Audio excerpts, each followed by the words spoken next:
नमस्कार. हिंदुस्तान पोस्टमध्ये मी सुप्रीम मस्कर आपलं स्वागत करतो. पीओपी मूर्तींचं विसर्जन सार्वजनिक नैसर्गिक ठिकाणी करण्यास महापालिकेने न्यायालयाच्या आदेशानंतर बंदी घातली आणि त्यानंतर कृत्रिम तलावात आम्ही गणपतीचं विसर्जन करणार नाही अशी भूमिका मंडळांनी घेतली.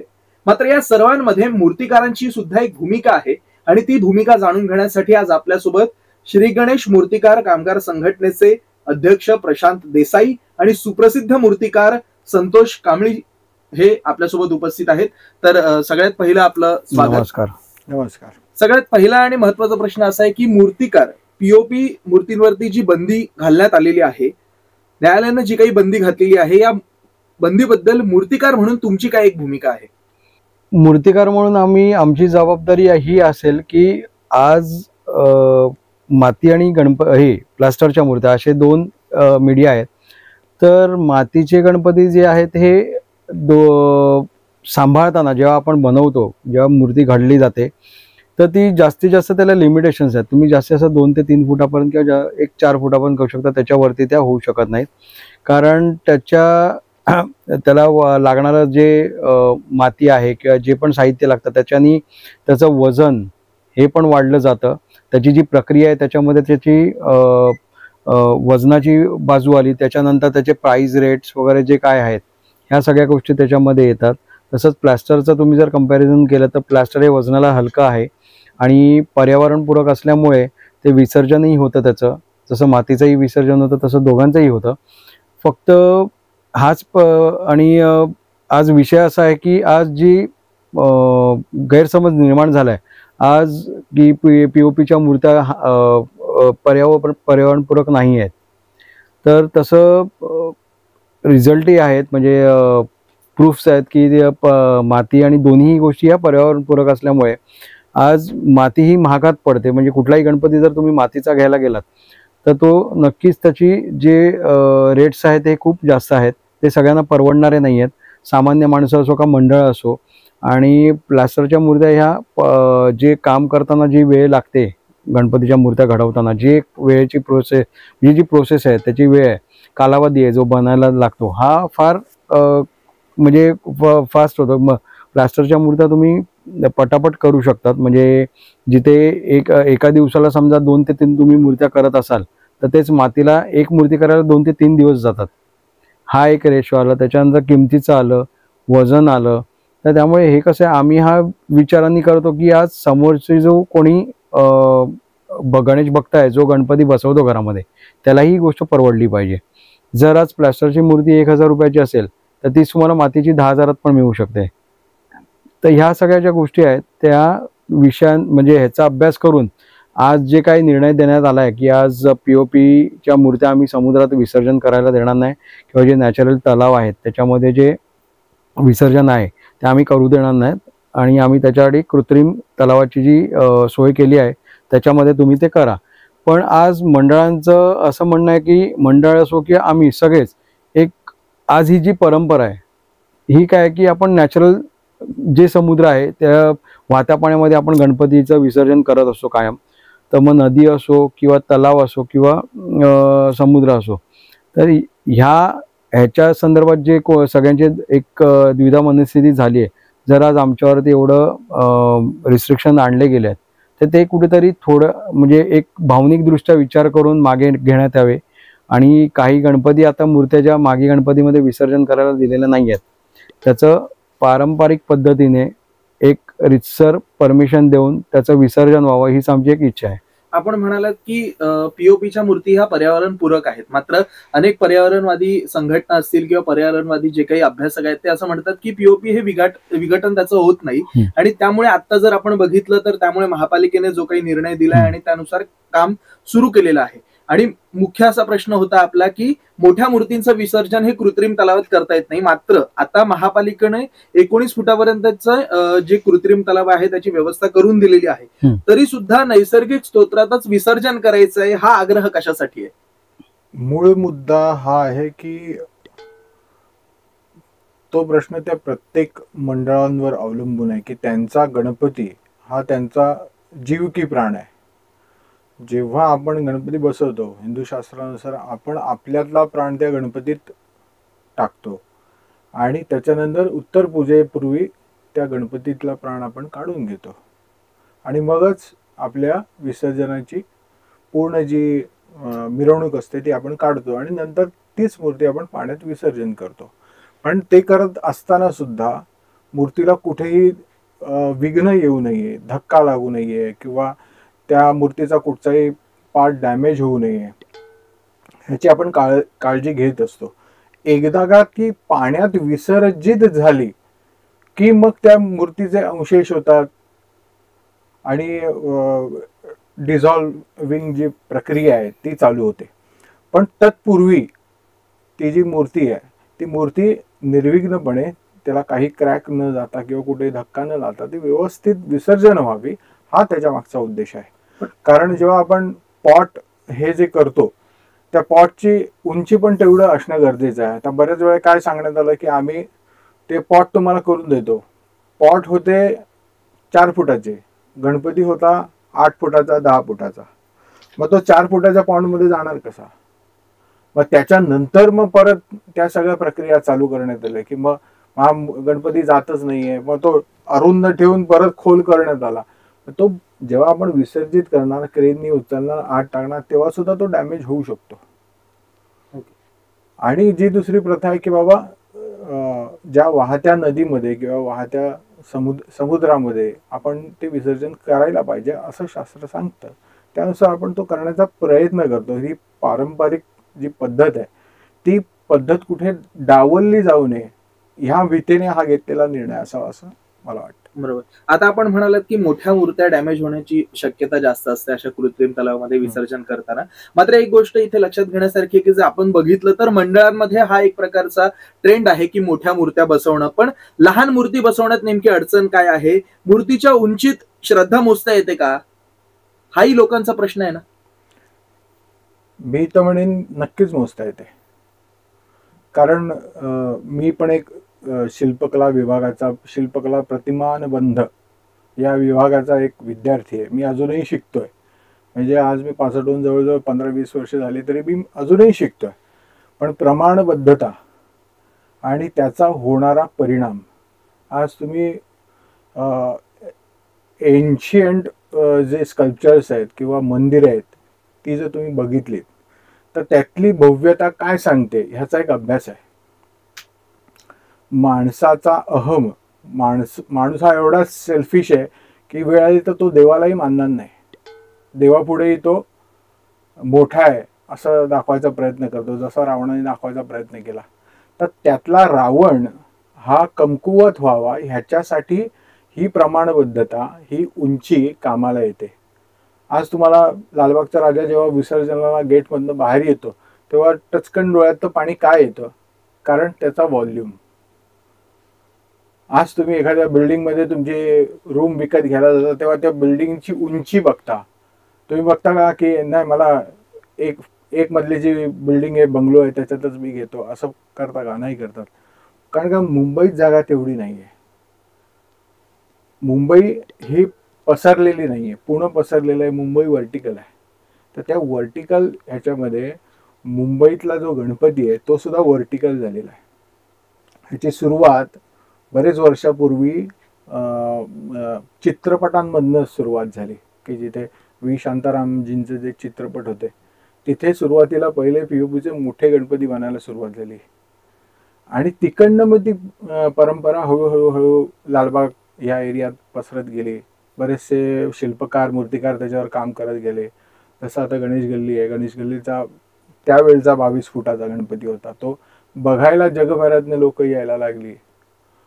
म्हणजे अशा परंपरेतनं माणूस किती खुजा आहे निसर्गासमोर किंवा दैवतेसमोर किती खुजा आहे हे दाखवण्याचं काम हे शिल्पकारांनी केलेलं आहे. आज जर तेच गणपती तुम्ही 1 फुटावर किंवा 2 फुटावर आणून ठेवलेत प्रत्येक मंडळाचे, तर त्या मंडळांमध्ये त्या श्रद्धेने बघणारी लोक किंवा त्या दृष्टिकोनातनं बघायला येणारी लोक येतील का? आणि त्याच्यावर चाललेलं अर्थार्जन सुद्धा तुमचं होईल का? हे बरेचसे प्रश्न त्याच्या मागे येऊ शकतात. पण आता कृत्रिम तलावामध्ये गणपतीचं विसर्जन करण्याने ही जी काही भूमिका घेतली आहे, आडमुठी भूमिका घेतली आहे, ती भूमिका घेणं किती योग्य आहे? कारण धार्मिक बाबतीत राजकारण करणं कितपत योग्य असं तुम्हाला वाटतंय? नाही, हा प्रत्येकाचा वैयक्तिक प्रश्न आहे की मला माझी वस्तू तुम्हाला द्यायची आहे की नाही द्यायची आहे. कोणी जबरदस्ती करून पण ती विसर्जन करायला लावणं हेही चुकीचंच आहे. त्यांना असं वाटतंय की जे पर्यावरण पूरक आहे त्याला तुम्ही पर्यावरण पूरक नाहीये म्हणून संबोधताय आणि तुम्ही आमच्यावर जबरदस्ती करताय. कारण हाच जर निर्णय तुम्हाला घ्यायचा होता बीएमसीला तर त्याने अगोदर मूर्ती बनवण्याच्या अगोदरच मूर्तिकारांना नोटीस देऊन त्यांना स्टॉप करायला पाहिजे होतं. मूर्त्या बसल्यानंतर हा विषय आला आणि अचानकपणे तुम्ही तर सोय केली नव्हती. तुम्ही तेव्हा डबक्यात 4 फुटात विसर्जन करायला लावत होतात. आणि अशीही त्या परिसरामध्ये असेही काही तलाव आहेत, कृत्रिम तलाव आहेत की ज्याच्यामध्ये दरवर्षी मूर्त्या विसर्जन केल्या जातात. मग तुम्ही त्याच्यात का नाही करायला दिल्यात? त्याच्यासाठी स्पेशल खड्डे खणून का दिलेत? त्याच्यासाठी पैसे खर्च का केलेत? म्हणजे ह्याच्या मागे ह्या लोकांचं पण काय, बीएमसीचं पण काहीतरी राजकारण आहे, पैसे कमवण्याचे धंदे आहेत, हे ह्याच्यात दिसून येतं.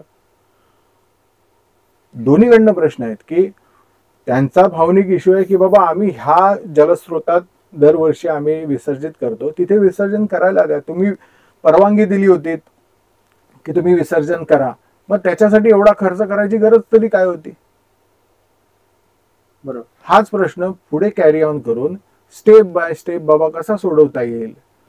मी एखाद्या गोष्टीची बंदी जेव्हा आणतोय तेव्हा त्याचा संपूर्ण परिणाम हा त्या जनतेवर कसा होणार आहे ह्याचा विचार का केला गेला नाही. आणि पीओपी जर पर्यावरण पूरक नाहीये तर संपूर्ण बिल्डिंग मटेरियल मध्ये आज पीओपी का वापरलं जातं? जेव्हा बिल्डिंग मटेरियल डिमॉलिश केलं जातं त्याच्यातनं पीओपी वेगळं करून तुम्ही डिमॉलिश करा असा आदेश का नाही? मग तेव्हा तुमचं ते डम्पिंग ग्राउंडला गेलेलं चालतं का? पीओपी हे वैज्ञानिक दृष्टिकोनातनं बऱ्याच गोष्टींमध्ये वापरलं जातं. मेडिकल पर्पजेससाठी सुद्धा पीओपीचा वापर केला जातो. तुम्ही ह्या सगळ्याचा अभ्यास करा की पीओपी मध्ये किती कंटेंट आहेत, मातीमध्ये किती कंटेंट आहेत आणि पेपरचे गणपती बनवतात त्याच्यात किती कंटेंट आहेत. नेमका हाच जो आपण मुद्दा म्हणाला तोच की पीओपीचे गणपती आणि मातीचे गणपती, एक मूर्तिकार म्हणून या दोन्ही गणपतींकडे बघताना तुम्हाला काय फरक जाणवतो किंवा काय फरक आहे प्रेक्षकांसाठी? हा एक मोठा प्रश्न आहे की म्हणजे पीओपीचा गणपतीमध्ये रंग वेगळा असतो का, इथून सुरुवात आहे, किंवा माती त्यात काही विघटन होत नाही असं म्हणतात. तर ह्याबद्दल तुम्ही काय सांगाल? या दोन्ही फरकांकडे कसं बघता आपण आणि काय फरक आहे? आम्ही सुरुवातीला शिल्पकलेचा अभ्यास करताना मटेरियलचा अभ्यास करतो की माती हे मटेरियल म्हणून काय आहे, पीओपी हे मटेरियल म्हणून काय आहे, त्याच्या पॉसिबिलिटीज काय आहेत, प्रोज अँड कॉन्स काय आहेत, ह्याची संपूर्ण तपासणी केल्यानंतर मग आमच्या ज्या कल्पना असतात, संकल्पना असतात त्या आम्ही त्या माध्यमामध्ये आणायचा प्रयत्न करतो. आणि ते करत असताना मातीमध्ये डिटेलिंग करण्यासाठी वेळ जास्त मिळतो. त्याच्यासाठी आम्ही आमचे पीओपीचे मॉडेल बनवण्याआधीही मातीत काम करून मातीची मूर्ती तयार करतो आणि त्यानंतर ती मूर्ती ट्रान्सफर आम्ही पीओपी मध्ये करतो. पीओपीला स्ट्रेंथ जास्त आहे, मातीला सुद्धा स्ट्रेंथ आहे, पण ती ब्रिटल आहे. पीओपी तुम्ही रियूज पण करू शकता. बाहेरच्या देशांमध्ये पीओपीचं रिसायकलिंग होतं, त्यापासून वेगवेगळ्या अनेक वस्तू बनवल्या जातात. जसे इंटेरियरला लागणारे पीओपीचे बोर्ड्स आहेत ते आपल्याकडेही बनवू शकतात. अशा असंख्य गोष्टी आहेत. आणि माती ही ब्रिटल आहे, नाजूक आहे. आणि आमच्या संघटनेसाठी सगळे सारखे आहेत की मातीचा मूर्तिकार पण सारखा आहे, पीओपीचा मूर्तिकार पण सारखा आहे आणि कागदी लगद्याने करणारा मूर्तिकार सुद्धा सारखाच आहे. उद्या जर वेळ मातीच्या मूर्तिकारांवर आली तरी सुद्धा आम्ही त्यांच्यासाठी पण धावणार आहोत. आम्हाला कोणालाही विरोध करायचा नाही किंवा आम्ही करत नाही आहोत. आमचा मुद्दा हाच आहे की जो पदार्थ तुम्ही सांगताय की हा पर्यावरण पूरक नाही, त्याची उत्तरं शास्त्रज्ञांनी तुम्हाला दिलेली आहेत आणि ते सुद्धा साध्या सुध्या नाही, नॅशनल लेवलच्या शास्त्रज्ञांनी तुम्हाला दिलेली आहेत. त्यांच्या कमिट्याज आहेत त्यांनी तुम्हाला दिलेली आहेत. ते असताना सुद्धा हे बंद करण्याचा अट्टाहास का? जर ते मटेरियल सस्टेनेबल आहे, अफोर्डेबल आहे, त्याच्यातनं जिथे मातीची मूर्ती आम्हाला 10,000ला पडते छोटीशी मूर्ती, तीच जर मूर्ती मला 2,000 किंवा 1,000 रुपयात मला प्लॅस्टरची मिळत असेल तर सामान्य माणसाने ती का बसू नये, ती का घेऊ नये? तुम्ही सुद्धा बाजारात जाताना कुठेही हाच विचार करतो की एखादी वस्तू मी इथे 10 रुपयाला मिळते आणि इथे 2 रुपयाला मिळते, वस्तू तीच आहे, मग ती घेऊ का नको? ती 2 रुपयाची घेऊ की 10 रुपयाची घेऊ? हा प्रत्येकाचा प्रश्न आहे. पण तरी सुद्धा आपण शक्यतो ते 2 रुपयाची घ्यायला हे करतो. आणि त्याच्यामुळे काय, प्रोडक्टिव्हिटी जास्त आहे पीओपीला. तुम्ही एकदा पीओपीची मूर्ती करायला घेतलीत की ती 2 दिवसात आम्ही उभी करू शकतो. 10 फुटाची 12 फुटाची 2 दिवसात उभी करू शकतो. पण तीच 12 फुटाची मूर्ती उभी करण्यासाठी आम्हाला 4 ते 5 दिवस 8 दिवस जातील. ती उभी झाल्यानंतर त्याला सुकायला 8 दिवस जातील, मग त्याचं फिनिशिंग करायला परत 2 दिवस जातील. हा टाइम स्पॅन वाढत जातो आणि त्याचं बजेट हे मूर्तिकाराला पण नाही परवडत आणि मंडळांनाही परवडत नाही. त्यासाठी हे फास्ट प्रोडक्ट आहे पीओपी, ते वापरतात. आपण मध्यंतरी म्हणालात की पालिकेने 1 दिवस आधी नोटीस दिली मंडळांना आणि त्यानंतर हा जो काही प्रकार आहे हा समोर आला.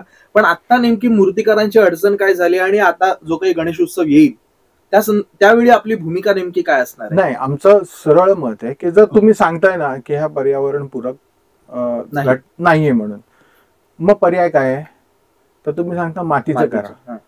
पण मातीचं प्रोडक्शन करायला गेलो तर जेवढं आत्ता आमचं प्रोडक्शन आहे, समजा माझ्याकडे मी वर्षाला 10,000 मूर्त्या बनवतोय आणि मातीच्या मूर्त्या करायला सांगितल्या तर त्या 1000 सुद्धा होणार नाहीत. मग हे जे आम्ही लोन्स घेऊन आमचे कारखाने उभे केलेले आहेत, कित्येक मूर्तिकारांनी मोठी मोठी लोन्स घेऊन त्यांचे डायज बनवलेत, त्यांचे मोल्ड केलेत तयार, आणखी इतर गोष्टी ज्या छोट्या छोट्या असतात, कामगारांचे पगार असतात, इन्फ्रास्ट्रक्चर असतं, ह्याच्यासाठी जो खर्च केलेला आहे तो निघणार कसा?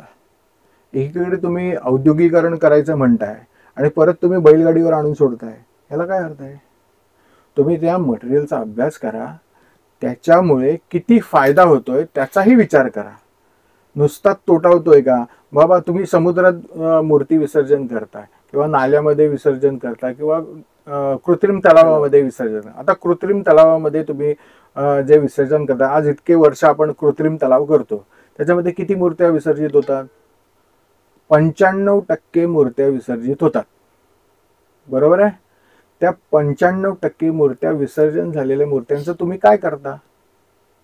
एक तर तुम्ही डम्पिंग ग्राउंडला टाकत असणार किंवा समुद्रात सोडत असणार, म्हणजे तुम्ही भ्रष्टाचार करताय. मग आता त्या मूर्त्यांचं करायचं काय? पर्याय काय?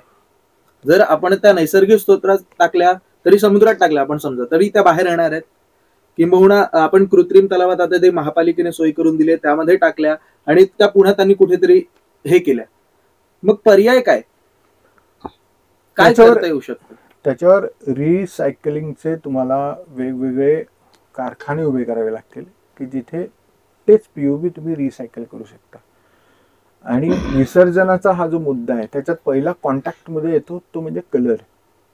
मग ती मातीची असेल, कागदाची असेल किंवा पीओपीची असेल, पहिलं कॉन्टॅक्ट जे होतं ते कलरशी होतं आणि कलर हे रासायनिक आहेत. तुम्ही पहिला अभ्यास त्याच्यावर करायला पाहिजे. जर एखादं ब्रिटल मटेरियलमध्ये एखादा माणूस कम्फर्टेबल नसेल तर त्यांनी त्या मटेरियलमध्ये कसं काम करणार हा पण विचार आहे ना. एखाद्याला पीओपी आवडतंय, एखाद्याला पीओपी नाही आवडत आहे, त्याला मातीत करावं असं वाटतंय तर तो मातीत करतोय, त्याला पीओपीत करावं असं वाटतंय, त्याला अफोर्डेबल आहे, त्याला त्याच्यातनं जास्त अर्निंग आहे, त्याला पीओपीत करावं असं वाटतंय, त्याला माती करावं असं वाटत नाही, कारण का त्याचं मेंटेनन्स, त्याला सांभाळणं, त्यासाठी बराच खर्च असतो. ते ह्या सगळ्याच गोष्टीचा आढावा घेऊन आपल्याला ही गोष्ट मांडावी लागणार आहे. बरोबर. एकंदरीत पीओपी मूर्तींचं नैसर्गिक स्तोत्रांमध्ये विसर्जन करू नये हा जो काही निर्णय न्यायालयाने घेतलेला आहे त्या संदर्भात मूर्तिकार कामगार संघटने श्री गणेश मूर्तिकार कामगार संघटनेचे प्रशांत देसाई सर आणि सुप्रसिद्ध मूर्तिकार संतोष कांबळी सर आपल्यासोबत बोलत होते. या एकंदरीत संपूर्ण चर्चेनंतर मूर्तिकारांची जी काही बाजू आहे ती आपण जाणून घेतली. अशाच माहितीपूर्ण व्हिडिओ पाहण्यासाठी हे चॅनल सबस्क्राईब करा. व्हिडिओ आवडला जास्तीत जास्त शेअर करा आणि सबस्क्राईब करायलाही विसरू नका. धन्यवाद.